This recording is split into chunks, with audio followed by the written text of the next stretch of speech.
Southampton, NY, Phil Mickelson almost won the U.S. Open once while wearing a beeper, yes, a beeper, in case he had to be summoned for the birth of his daughter.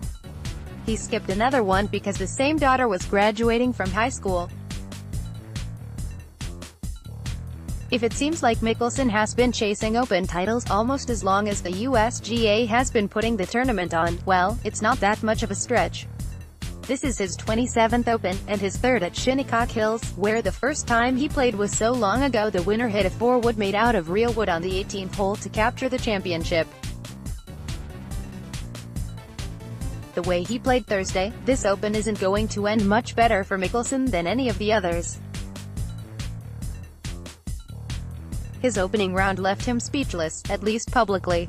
The player who loves to gab almost as much as he likes to play golf walked off Shinnecock Hills without a comment after shooting a fat 7 over 77 that badly damaged, if not eliminated, any chance he has of finally breaking through in the one tournament that has vexed him throughout his career. There was nothing said about putts that wouldn't drop, and there were plenty of them. No talk about bad breaks like the ball plugging in the side of a bunker on the 6th hole that cost him another bogey. Nothing about his strategy of leaving the driver in the bag and hitting shots sometimes 30 to 40 yards behind his playing partners. And for what might be the first time ever, Mickelson didn't even compliment New York fans for their appreciation of golf. Not that it really mattered. What can you really say about kicking another Open away before half the field even had a chance to tee off?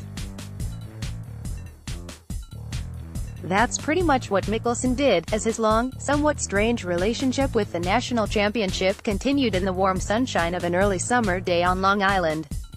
His strategy was suspect, his short game shaky, and he didn't even come close to sniffing a birdie until his 14th hole.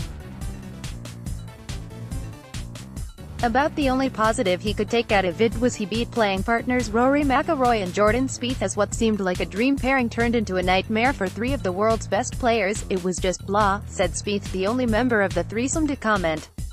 "It wasn't fun. It didn't look like much fun as the threesome made its way around a big golf course where the wind always seemed to come sideways and the pins were perched in precarious positions on a lot of elevated greens.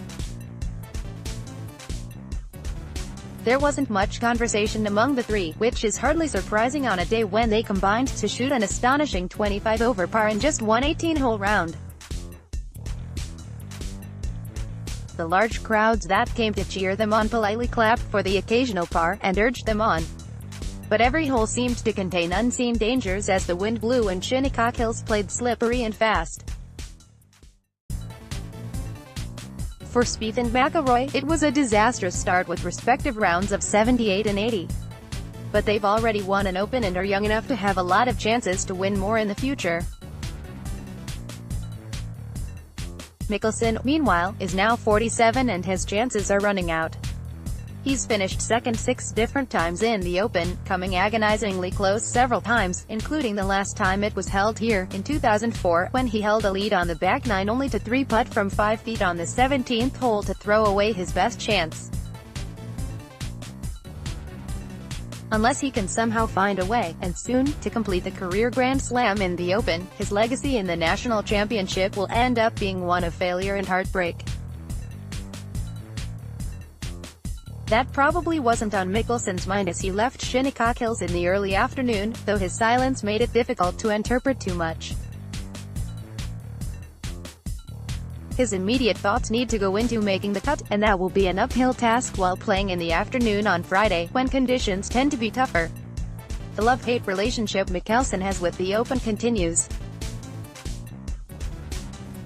The best he can hope now is that it continues at least through the weekend at Shinnecock Hills. ____. Tim Dahlberg is a national sports columnist for the Associated Press. Write to him at tdahlberg@app.org or http://twitter.com/Tim Dahlberg.